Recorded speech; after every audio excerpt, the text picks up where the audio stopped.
I've been playing through Raidou Remastered, and it's got me thinking about the lore behind the new demons that came from this game. Just about every demon created for this game has zero appearances in other titles, so before playing Raidou, I had no clue they even existed. Except for you, Oboroguruma. For those who don't know, demons are the recruitable enemies featured in the SMT games and their spin-offs. The demons we are looking at today all originated from the game Raidou Kuzunoha vs. the Soulless Army, which released in 2006 for the PlayStation 2.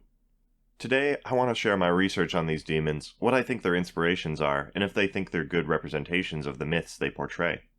The first demon we'll be looking at today is Ichimokuren. Visually, he's based on Backbeard. No, not Blackbeard, Backbeard. And we'll get back to how he looks, but lore-wise, it's almost completely unrelated. Ichimokuren serves as the game's first real boss. He becomes invincible when he closes his eye and uses a combination of wind and physical attacks. Later on, you're able to summon him, and he's a pretty typical wind demon with balanced stats and force skills. At first glance, Ichimokuren is an obscure one-eyed Japanese dragon god. He is a god of storms and a patron of smiths. Being a god of storms is not very unusual for a dragon god, it basically comes with the territory. He has a single shrine and is a local god of the Mie prefecture. The fact that he is both a dragon god and also a patron of smiths, the mismatch of his design in-game versus the myth, as well as the obscurity of this character told me that we were not getting the full story. To cut to the chase, Ichimokuren is a syncretization of a misinterpretation of an original Shinto god, kind of like a Pokemon evolution chain. Although I had to research this in reverse, it makes more sense if we look at it from where it began, with Umatsumara, the god of smiths. While primarily a god of blacksmiths and metalworking, he is also associated with mirrors. Most famously, he assisted in crafting the Yata no Kagami. This mirror was crafted to help lure out Amaterasu, the head honcho sun goddess, out of a cave, which is its own whole thing, incredibly critical to Shintoism. So we start with this heavenly god of smiths, and as we progress in real time we start to see mentions of a god named Ame no Mahitotsu no Kami, or the One-Eyed God. This god would be commanded by the gods to craft weapons. At the time this was written, it was probably in reference to Umatsumara under a different name that focused on a common injury associated with smithing. Over time, though, these two names would kind of become two separate gods. And this is the aspect of having one eye that would carry over into Ichimokuren. The big leap here, though, is going from a god of smiths to transforming into a dragon god of storms. This is where syncretism comes in. This is a huge oversimplification, but in the 6th century, Buddhism arrived in Japan from China, and Buddhist practices were reconciled with classic Shintoism. Although a few native dragons existed in Japan, the concept of dragon gods is largely imported from China. While Shintoism and Buddhism were combined, this included the Chinese dragon lore. Local dragon gods were popular in China, which is a concept that directly led to the creation of the dragon aspect of Ichimokuren. So essentially, in this region of Japan, the concept of a dragon god who controls storms was combined with the one-eyed smith of Ame no Mahitotsu to create a one-eyed dragon god of smiths and storms. So far, all of this lines up and explains everything about his SMT appearance, except for, well, his appearance.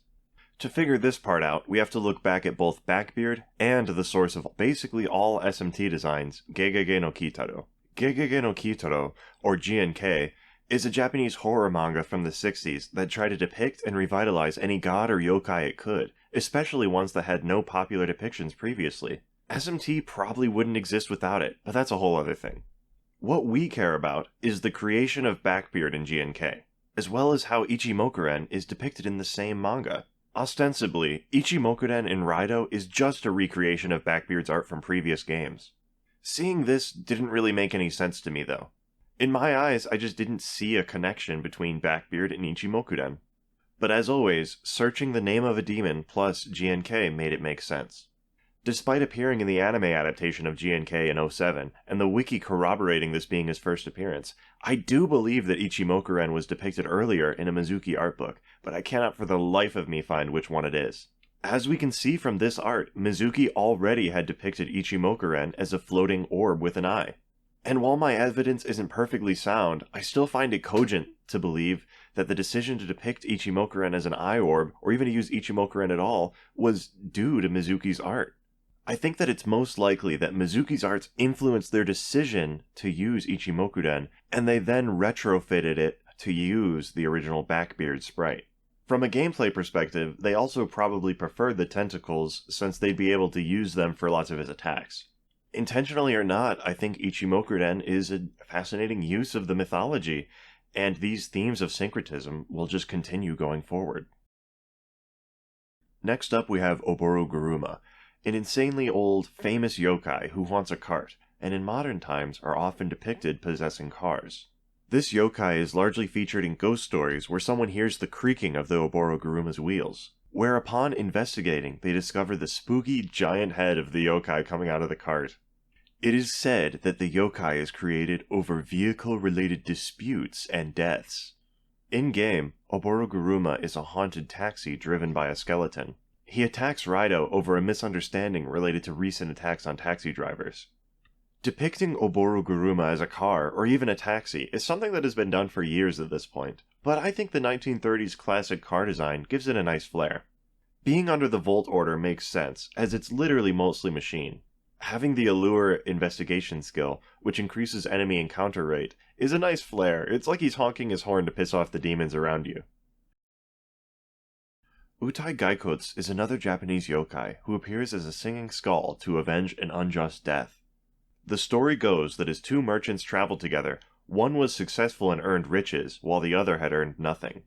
The merchant who was unsuccessful killed his companion along the way home, and stole his money. When that same merchant set out again 3 years later, he passed by the spot where he had killed his friend. There, he heard a voice singing out from the brush. He investigated and found a lone skull singing.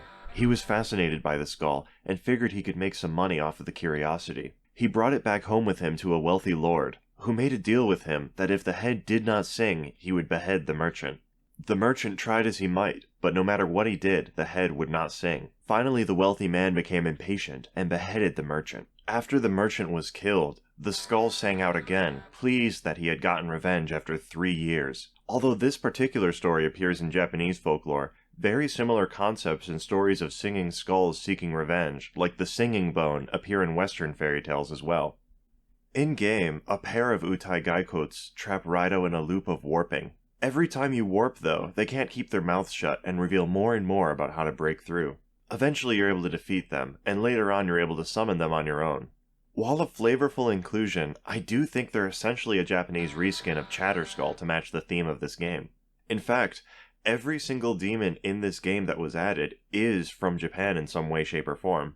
Despite this, I actually kind of prefer Utai-gaikotsu to Chatterskull. I think that he's sort of superior in the theming of his mythology. Mostly because Chatterskull is just pretty murky in terms of inspiration, outside of just being a floating cursed skull. Abihiko is the older brother of the more famous Nagasunehiko, the king of Yamato who famously opposed Japan's first emperor, Jimmu. The legend goes that Jimmu marched on Yamato and failed. But on the next invasion, Jimmu and his army charged with the sun to their backs, and so they had the blessing of Amaterasu, defeating Nagasunehiko and Abihiko. In-game, Abihiko appears in a duo boss along with his brother Nagasunehiko. This sort of gives the game away in regards to his inclusion as well as his design. Along with his relative obscurity, Abihiko is a very minor character in the story of Nagasunehiko. It seems pretty clear that Abihiko was entirely included specifically to be a reskin of Nagasunehiko for the duo boss. Revisiting the concept of syncretization, the demon Shoten, also known as Kangaten, is an ancient Japanese Buddhist syncretization of Ganesha, a Hindu god. He represents good luck, love, and success, and is known to grant anything that one desires. However, he is also known as temperamental and particular, and he grants gifts and wrath in equal measure. Shoten is a sort of secretive god, as there are little to no public ceremonies devoted to him, as opposed to Ganesha. And so Shoten is primarily worshipped in private. Depicting Shoten is also discouraged. This is also because idols of Shoten are to be ritually bathed in oil, which is a difficult practice to maintain at home. Because of this oil bath ritual, statues of Shoten are typically made of metal, such as bronze or gold.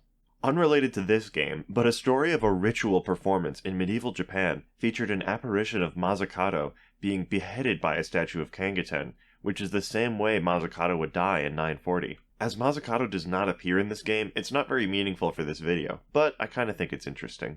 In-game, Shoten appears as a bipedal elephant man, with gold-brown skin and wielding a mace, or gata. An NPC Shoten appears and helps Raidou to defeat Orochi, a famous Japanese Hydra monster dragon thing. When summoning Shoten, he has the loose change investigation skill. This helps Raidou earn more cash, which I think represents his association with good fortune well. He also has the skill Repel Physical, which is notable as the other giant elephant guys in the series are also associated with resisting physical damage. However, before this point, only Giramikala actually reflected physical, starting as early as Megami Tensei 2. This means that Shoten was actually kind of the first elephant other than Giramikala that started the trend of repelling physical for the other guys. I think Shoten was likely included as a Japanese mirror of Ganesha, and to represent those late-game elephant gods that the series enjoys so much. This trend also follows the strong Japanese representation that this game focuses on. As mythological representation goes, he's okay. He's definitely a reskin of Ganesha from SMT 3, which most likely limited what they could do with his design.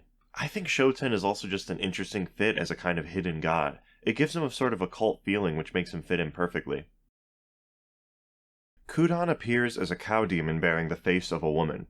She's encountered so rarely that I did not encounter her a single time on my playthrough, not that I wasn't trying to find her. According to the wiki, in-game she appears and enters a dialogue with Raidou, telling him foreboding prophecies about the end of the game. She cannot normally be fused or recruited, and must be first defeated before fusion is possible. Additionally, she will run from battle and spam heal herself to full if she's damaged. Kudan is a Japanese yokai who famously appeared in Japanese newspapers in the early 1800s. The paper instructed people to paste the picture of Kudan up in their home, as viewing the image was said to ward off evil and invite prosperity, literally like those memes that say that seeing them grants good luck or success. The Kudan is a sort of prophecy beast, a creature who appears to state prophecy and then usually disappears. Separate from the visual appearance in-game, the description is of another version of Kudan, where they appear as a calf, give their omen, and then die. This isn't what we see in-game, but this version of Kudan does appear in Gegege no Kitaro, although the Kudan is popular enough and the design is different enough that I don't think the game necessarily got it from there. Kudan is also associated with Baije or Hakutaku, and some believe the iconography of Kudan was borrowed from Baije. I think this demon is incredible, and I wish I could have seen it in-game. The weirdness of it and the implementation is so cool and unique, and I wish every demon could have as much care put into it as Kudan. Since there are only a couple new demons in this game, I figure as a bonus we can go over the weird demon who hangs out in those teardrops and who heals your party, but is never explained. This is Nakisawame, and she is a Japanese water goddess who was born from the tears of the primordial Japanese god Izanagi over the death of his wife Izanami, who died giving birth to the fire god Hinokagatsuchi. There is not much else to be known about Nakisawame, other than that she is a god of springs and represents healing. Her name also means to cry a lot, which explains her personality in-game. Having her hang out in a teardrop is of course referencing the myth, and acting as a healer works perfectly. With how much focus is given to Izanami, Izanagi, and Hinokagatsuchi over the franchise, it's actually kind of bizarre that Nakisawame isn't featured more prominently. Well, that was every summonable demon featured in SMT Raidou Kuzunoha vs. the Soulless Army. I think the small amount of demons added really let us hone in on the design philosophy regarding this game. They clearly had a focus on specifically Japanese demons. Did I cover your favorite demon this episode? Did I miss anything or get something wrong? Did you like the video? Let me know in the comments, and I'll see you next time. Bye-bye.